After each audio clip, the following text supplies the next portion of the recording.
All right, welcome to The Explainer. So today, we're diving into a story about what happens when a political war gets so nasty that the only way out is this huge, high-stakes peace summit. We're talking about a super public feud, a major legacy that's on the line, and this potential ceasefire in the conservative movement. So yeah, let's get right into it. So where did this all start? Well, with this, just a massive bombshell announcement. Out of nowhere, we hear that after this incredibly public, really intense conflict, two of the biggest names you can think of in conservative media, Erika Kirk and Candace Owens, have actually agreed to a ceasefire. And not just that, but a face-to-face meeting. And look, the source material makes it super clear right away. This is not just some casual chat over coffee. No way. It's being called the Yalta Summit of the conservative influencer world. I mean, think about that. They're comparing it to the meeting where world powers literally redrew the map of Europe after World War II. Just that comparison alone, wow. It tells you everything about how high the stakes are here, right? Okay, so how did we even get here? I mean, how did things get so bad that a summit was the only option? To really get that, we've got to rewind a bit and look at the feud that started this whole fire. So, when you boil it all down, the heart of this whole thing is a clash between two totally different stories. You've got the official narrative, right? The accepted account of what happened after Charlie Kirk's death.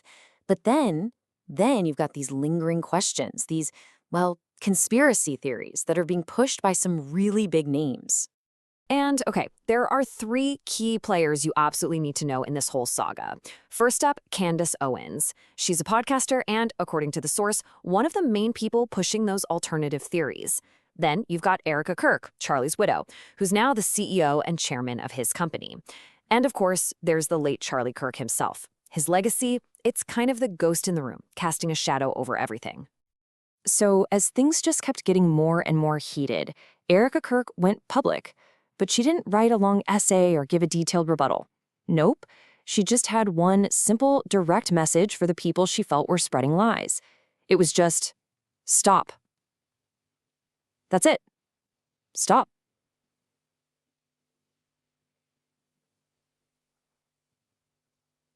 Pretty powerful, right? And here's the thing you've got to understand. This isn't just some personal squabble between two people. No, it's way bigger than that. The source material is basically screaming that this feud, it's got consequences that could shake the future of the whole conservative movement. So what's really on the line here? To get it, you have to look at what's considered Charlie Kirk's proudest professional achievement.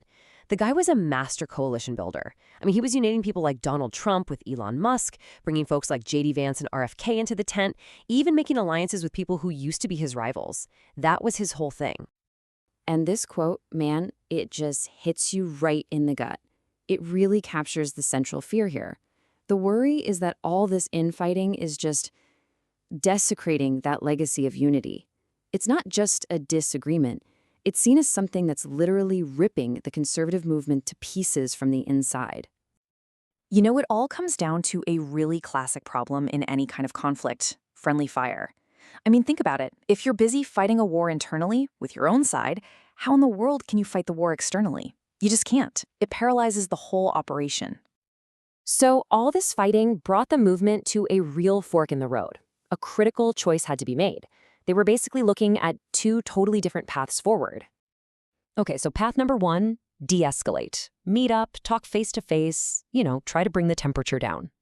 Path number two was, well, the exact opposite. Litigate. The advice some people were getting was to sue into the stratosphere, to salt the earth, basically declare all-out nuclear war in the court system. So, in the end, what did they choose? They chose to de-escalate. And the feeling was that this was the path Charlie Kirk himself would have wanted. Remember, he was the unifier, the coalition builder. He would have wanted them to talk it out, not sue each other into oblivion. All right, so the ceasefire has been called. The meeting is on the books. Everything's quiet, for now. But that just leads to the million-dollar question, doesn't it? What happens after they talk?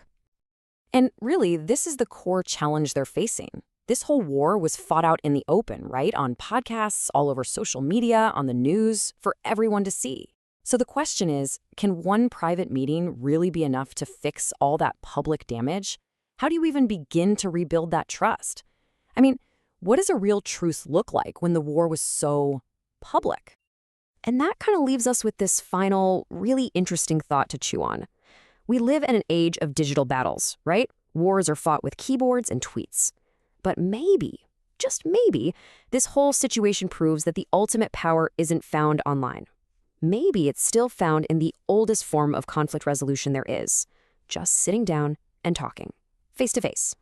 A pretty powerful idea, and I guess only time will tell if it works.